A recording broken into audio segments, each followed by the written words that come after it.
네, 오늘 함께 은혜 받으실 하나님의 말씀은 데살로니가 전서 2장 5절로 12절까지의 말씀입니다. 신약성경 329쪽에 있는 데살로니가 전서 2장 5절로 12절까지의 말씀 제가 봉독해 올려드리겠습니다.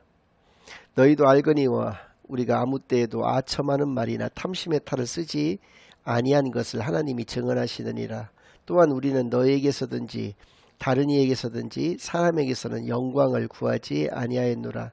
우리는 그리스도의 사도로서 마땅히 권위를 주장할 수 있으나 도리어 너희 가운데에서 유순한 자가 되어 유모가 자기 자녀를 기름과 같이 하였으니 우리가 이같이 너희를 사모하여 하나님의 복음뿐 아니라 우리의 목숨까지도 너희에게 주기를 기뻐함은 너희가 우리의 사랑하는 자됨이라. 형제들아, 우리의 수고와 애쓴 것을 너희가 기억하리니 너희 아무에게도 폐를 끼치지 아니하려고 밤낮으로 일하면서 너희에게 하나님의 복음을 전하였노라. 우리가 너희 믿는 자들을 향하여 어떻게 거룩하고 옳고 흠없이 행하였는지에 대하여 너희가 증인이요 하나님도 그러하시도다. 너희도 아는 바와 같이 우리가 너희 각 사람에게 아버지가 자기 자녀에게 하듯 권면하고 위로하고 경계하노니 이는 너희를 부르사 자기 나라와 영광에 이르게 하시는 하나님께 합당히 행하게 하려 함이라. 아멘. 하나님 아버지 감사드립니다. 오늘도 거룩한 주일로 거룩한 교회로 거룩한 예배로 인도하여 주신 은혜를 진정으로 감사드립니다. 지금 이 시간 저희들이 지난 한 주간 지었던 모든 죄악을 예수 그리스도의 십자가 아래 다 내려놓고 오직 저희들의 온 마음과 정성을 다하여 하나님께만 드려지는 예배를 통하여 하나님께서만 영광 받으시는 은혜의 시간으로 이 시간을 인도하여 주시옵소서. 모든 것을 감사드리오며 예수 그리스도의 이름으로 기도드리옵나이다. 아멘. 네, 오늘은 선교란 무엇인가 라는 제목을 가지고 오늘 본문 말씀을 중심으로 하나님의 말씀을 증거하겠습니다.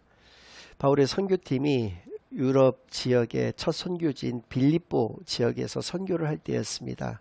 그곳에 한 귀신 들린 여종이 있었는데요. 그를 불쌍히 여겨서 그에게 들어있던 그 귀신을 쫓아내주게 됩니다.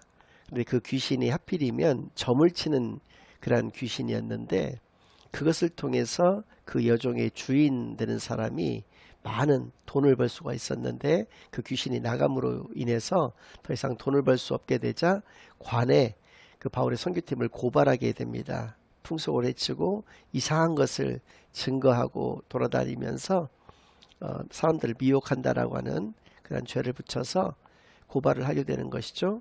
그래서 바울의 선교팀이 발가벗겨져 가지고 모진 매질을 당하고 투옥되게 됩니다. 하나님의 은혜로 지진이 일어나서 그 착고도 풀리고 그 옥문도 열리게 되었던 것이죠. 그런데 이제 간수가 그것을 보고 죄수들이 이제 도망친 줄 알고, 당시에는 이제 죄수가 도망치면 그 간수는 굉장히 모진 그 고문 끝에 죽임을 당하게 되었기 때문에 스스로 그냥 자결을 하려고 그렇게 막 하던 때에 사도 바울께서 우리가 아직 도망가지 않았으니까 그럴 필요 없다라고 얘기를 하면서 여러분들께서도 잘 아시는 주 예수를 믿으라 그리하면 너와 네 집이 구원을 얻으리라 라고 하는 또 복음을 그에게 증가해서 그를 예수님을 영접하게 하는 또 놀라운 은혜가 있게 됩니다. 아무튼 그 빌립보 지역에서는 더 이상 선교활동을 하기 어려웠기 때문에 데살로니가라고 하는 지금의 그리스의 제2의 도시라고 할 수 있고 당시에 마게도냐의 수도였던 데살로니가라고 하는 대도시로 가서 선교를 하게 됩니다. 그곳에서는 야손이라는 사람의 집에 머물면서 공식적으로는 3주일간의, 그러니까 성경상으로는 안식일 동안만 말씀을 증거한 것으로 나와 있습니다. 그러니까 머문 기간이라고 해봐야 길어야 3개월, 짧으면 한 1, 2개월밖에 되지 않는 굉장히 짧은 기간 동안에 데살로니가 선교가 이루어졌던 것인데요. 그것은 왜냐하면 그곳에서 살고 있던 유대인들이 동네 불량배들을 동원을 해서 쟤들은 가이사 외에 다른 신이 있다라고 하면서 그것을 증거하는 나쁜 놈들이다라고 하면서 죽이고자 했던 것이었습니다. 그래서 야손의 집에 어느 날 이렇게 급습을 하게 되었는데 다행히도 바울의 선교팀이 그때 없었습니다. 그래서 야손과 그의 가족들을 잡아갔는데 야손은 이제 돈이 많았던 사람이라 보석금을 내고 풀려나게 되었던 것이죠. 그래서 그날 저녁에 바울의 선교팀을 베레아라고 하는 곳으로 도망을 시키게 됩니다. 그런데 바울을 죽이고자 했던 유대인과 그 동네 불량배들은 그곳까지도 쫓아오게 되고, 그곳에서 더 이상 머물 수가 없어서 또 아테네라고 하는 곳으로, 또 아테네에서도 마찬가지여서 급기야 이제 아가야라고 하는 곳에 수도였던 고린도라고 하는 곳으로 옮겨가게 됩니다. 그곳까지는 다행히도 쫓아오질 않아서 그곳에서 1년 반 정도 비교적 안정된 그런 사역을 감당하던 중에 바울은 그 데살로니가 교회의 교인들만 생각하면 너무나 안타까운 마음에 눈물로 하나님께 기도를 올려드릴 수밖에 없었습니다. 왜 그러냐면 사람으로 따진다면 길어야 3개월이고 짧으면 1~2개월이었다는 것은 이제 100일도 채 되지 않는 젖먹이를 그곳에다 버려두고 온 것 같은 그런 상황이었기 때문에 그렇다는 것이죠. 그래서 너무나 미안하고 너무나 안타까운 마음에서 늘 눈물로 하나님께 기도를 올려드릴 수밖에 없었는데, 다행하게도 데살로니가 교회가 자신들이 없었음에도, 그리고 그렇게 짧은 기간 동안만 사역을 감당했음에도 불구하고 양적으로 영적으로 놀랍게 부흥을 하고 있다는 소식을 듣고 너무나 감사한 마음을 가지게 되었고, 그래서 그들에게 보낸 서신서가 데살로니가 전서 또 후서가 되는 것입니다. 그래서 데살로니가 전서 1장 6절에서 7절 말씀을 통해서 알 수 있는 것은 데살로니가 교인들을 사도 바울께서 칭찬하고 계시는 것인데요. 제가 먼저 읽어드리겠습니다. 또 너희는 많은 환난 가운데서 성령의 기쁨으로 말씀을 받아 우리와 주를 본받은 자가 되었으니, 그러므로 너희가 마게도냐와 아가야에 있는 모든 믿는 자의 본이 되었느니라. 그렇게 짧은 기간에 밖에는 그 선교를 하지 못했음에도 불구하고 그들은, 그리고 또 많은 환난이 그들 가운데 있었지만 그들은 성령의 놀라우신 그 역사, 또 충만한 어떤 그 기쁨의 그런 그 말씀을 사모하는 마음으로 이렇게 받아서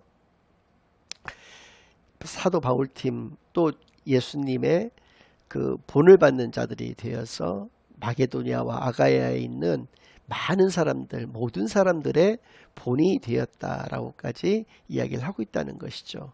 그리고 그것은 그냥 단순한 립서비스가 아니었고, 그냥 미안함에서 나오는 립서비스가 아니었고, 1장 3절 말씀을 보면 그 근거가 되는 것을 이렇게 말씀하고 계십니다. 너희의 믿음의 역사와 사랑의 수고와 우리 주 예수 그리스도에 대한 소망의 인내를 우리 하나님 아버지 앞에서 끊임없이 기억함이니, 그들은 믿음, 소망, 사랑, 크리스찬으로서 가지고 있어야 될 것들을 다 가지고 있었던 사람들이었다라는 것이었습니다. 그것을 바탕으로 그들은 믿음의 본이 되어지는 그런 사람들이 될 수가 있었다라는 것인데요. 그것도 각각의 수식어들이 있습니다. 믿음의 역사라고 얘기를 하고 있습니다. 여기서 역사라고 하는 것은 일을 하다라고 하는 것이죠. 그러니까 말과 마음으로만 믿음을 가지고 있었던 것이 아니라 그들은 행동하는 믿음을 소유하였다는 것을 알 수가 있는 것이죠. 사랑도 마찬가지입니다. 사랑에 수고를 하였다는 것입니다. 수고라고 하는 것에서 우리가 떠올릴 수 있는 것은 역시 말과 마음으로만 사랑을 하였던 것이 아니라 헌신하는 사랑, 희생하는 사랑을 그들은 하였다라고 하는 것을 우리가 알 수가 있는 것이고요. 소망의 기본이 되는 것은 인내입니다.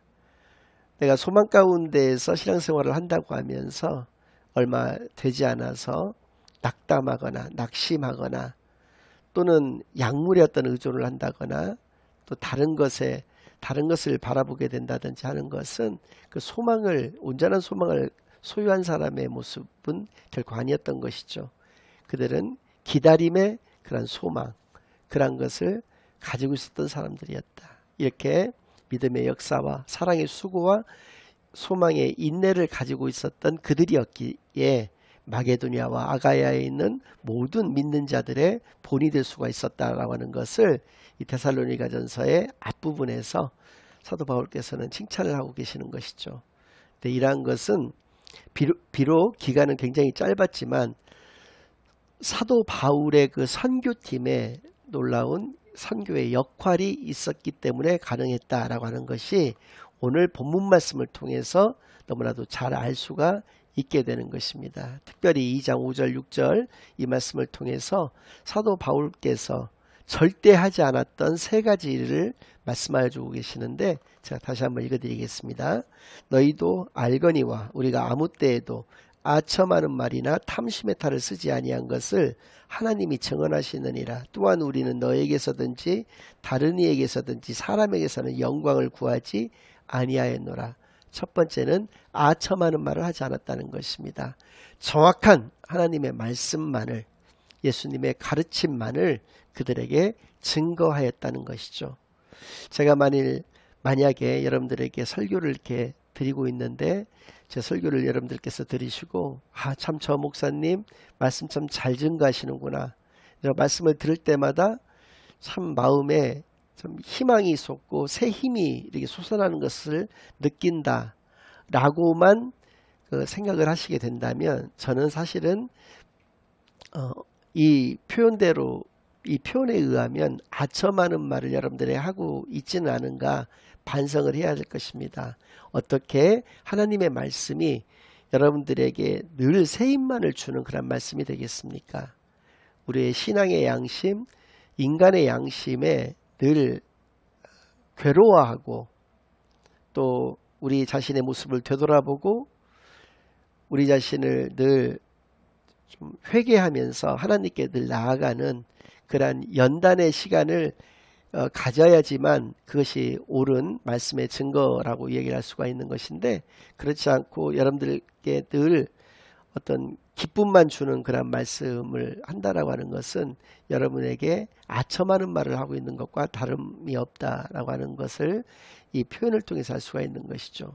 또 두 번째로 탐심을 가지지 아니하였다는 것입니다. 탐심을 가지지 아니하였다는 것이 가지고 있는 의미는 사도 바울께서 가지고 있는 어떤 인간적인 욕심을 복음 증거가 그 도구가 되지 않도록 하였다라고 하는 것을 이야기를 하고 있는 것이죠. 그러니까 사람은 누구나 욕심이 있고 욕구가 있는데 그 선교의 행위를 통해서 그것을 도구 삼아서 그것을 충족시키려고 하는 그러한 것이 없었다라는 것을 의미하는 것이고요. 사람의 영광을 구하지 아니하였다가 세 번째인데, 사람의 영광을 구하지 아니하였다라고 하는 것은 사람으로부터 인정을 받거나 칭찬을 받기 위해서 선교 활동을 했던 것은 아니었다라는 것을 알 수가 있는 것입니다. 이렇게 정확한 선교를 통해서 그들이 그렇게 짧은 기간임에도 불구하고 온전한 하나님의 자녀로서, 예수님의 참된 제자요 자녀로서 그렇게 성장할 수 있었던 것을 우리가 알 수가 있는 것입니다. 우리가 두 번째로 생각을 해봐야 될 것은 7절과 8절 말씀을 통해서인데요. 먼저 읽어드리겠습니다. 우리는 그리스도의 사도로서 마땅히 권위를 주장할 수 있으나 도리어 너희 가운데에서 유순한 자가 되어 유모가 자기 자녀를 기름과 같이 하였으니 우리가 이같이 너희를 사모하여 하나님의 복음뿐 아니라 우리의 목숨까지도 너에게 주기를 기뻐함은 너희가 우리의 사랑하는 자 됨이라. 어머니가, 여기서 유모라고 나와 있지만 친어머니를 의미하는데, 친어머니가 자기 자식들에게 대하듯이 자신들은 사도였기 때문에 권위를 가지고 그들을 대할 수 있었지만 권위로서 대한 것이 아니라 유순하게 대해줬다라는 것입니다. 유순하게 대해줬다는 것에서 알 수 있는 것은, 유순하게 대할 수밖에 없었던 것은 그 바탕에 그들을 사랑하였기 때문이고, 어느 만큼을 사랑하였느냐 하면은 자신들의 목숨을 그들에게 준다고 하더라도 아깝지 않을 정도로까지 그들을 사랑하였다는 것이죠. 선교자는 이러한 순교자의 자세로서 선교를 해야 되는 것임을 이 말씀을 통해서, 이 표현들을 통해서 우리가 정확하게 알 수가 있는 것입니다. 9절과 10절 말씀을 또 읽어드리겠습니다. 형제들아, 우리의 수고와 애쓴 것을 너희가 기억하리니 너희 아무에게도 폐를 끼치지 아니하려고 밤낮으로 일하면서 너희에게 하나님의 복음을 전하였노라. 우리가 너희 믿는 자들을 향하여 어떻게 거룩하고 옳고 흠없이 행하였는지에 대하여 너희가 증인이요 하나님도 그러하시도다. 사도 바울 팀께서 그들을 어떻게 대했느냐, 자비량 선교로서 그들을 대했다는 것입니다. 폐를 끼치지 아니하기 위해서 자비량으로 선교했을 뿐만 아니라 늘 거룩하고 옳고 흠없게 행하였다라고 말씀하여 주고 계십니다. 그들이 항상 거룩하고 옳고 흠없게 행할 수밖에 없었던 것은 왜 그럴까요? 그것을 본받기를 원해서입니다.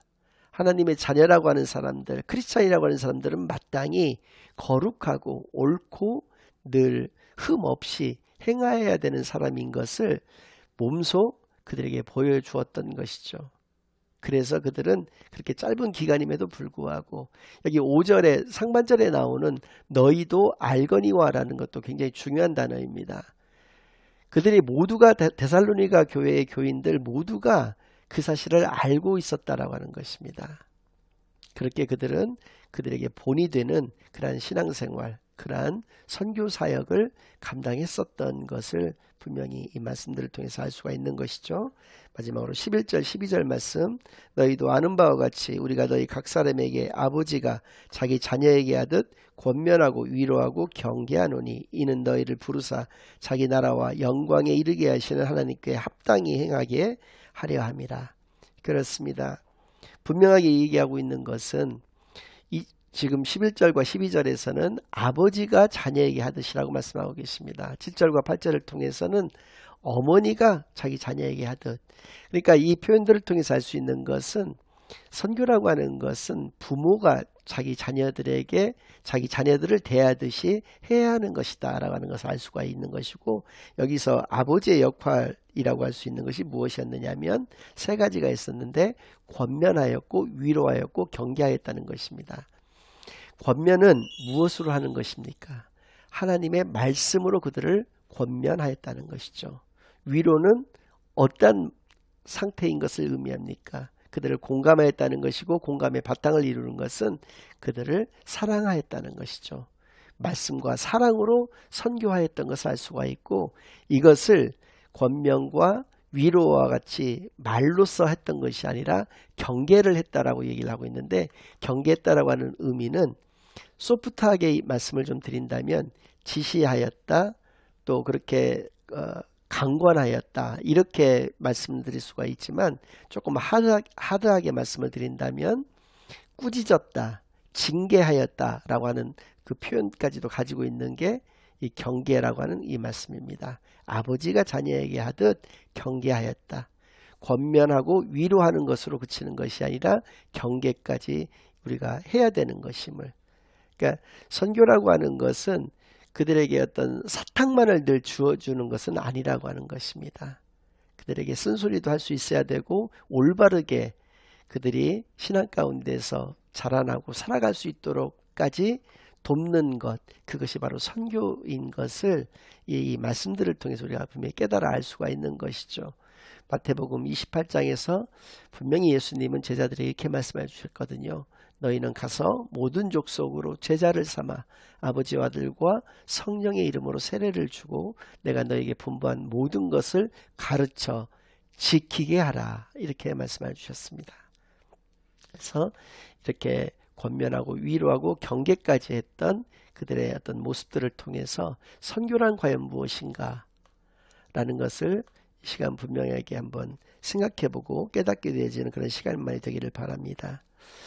이렇게 사도 바울께서 자기의 목숨까지도 그들에게 주기를 정말 아까워하지 않고 그것을 아무렇지도 않게 생각할 수가 있었던 것은 예수님의 그 모습, 하나님께서 예수님에게 대하셨던 그 모습을 보고 본을 받은 것입니다. 마태복음 28장 또 마가복음에서도 물론 나오고 있습니다만 예수님께서 하나님께 올려드렸던 기도 중에 하나는 엘리 엘리 라마 사박단이었습니다. 나의 하나님 어찌하여 나를 버리셨나이까. 우리를 위하여 예수님까지, 독생자 외아들 그 하나님이신 예수님까지도 버리시는 하나님의 그 사랑, 우리를 위하여 예수님을 버리셨다는 것은 우리를 예수님보다도 더 사랑하셨다는 것을 반증하는 것임을 분명히 깨달아서 자기의 목숨까지도 아까워할 이유가 없었던 이 사도 바울은 예수님을 분명하게 본받은 자였던 것이고, 이러한 모습이 바로 선교자의 모습인 것을 우리가 분명히 깨닫기만을 간절히 바랍니다. 우리가 버림받았을 때 우리의 마음은 얼어붙습니다. 우리의 마음은 정말 너무나도 냉랭하게 꽁꽁 얼어붙게 되는 것이죠. 그냥 우리가 사랑을 받게 되면 그 얼었던 것이 완전히 녹아서 그것이 밖으로 분출이 되게 되는데, 그것은 바로 눈물의 형태로 분출이 되는 것입니다. 그래서 예수님을 영접하였고 예수님의 그 사랑을 깨달은, 그 십자가 사랑을 생각하는 그 성도들은 눈물로 하나님께 감사의 기도를 늘 올려드릴 수밖에 없는 것은 이러한 원리 때문에 그렇다는 것, 우리가 분명히 깨달아서 늘 하나님의 그 사랑, 예수님의 그 십자가 사랑을 늘 기억하시면서 그 사랑 가운데서만 온전히 살아가시는 저와 여러분이 되시기를 예수 그리스도의 이름으로 간절히 축원합니다. 아멘. 이제는 우리 주 예수 그리스도의 은혜와 아버지 하나님의 극진하신 사랑과 성령 하나님의 내주인도 역사 교통하심이, 온전한 하나님의 사랑을 깨달은 사도 바울은 그 사랑의 삶을 선교의 활동으로 실천하였던 것과 같이 이제 나도 온전한 하나님의 사랑을 깨달아 하나님의 사랑 안에서만 살아가기로 다짐하고 결심하고 돌아가는 모든 사랑하는 주의 자녀들과 그 가정 위에, 그들의 생업 위에 이제로부터 영원까지 항상 함께 있을지어다. 아멘.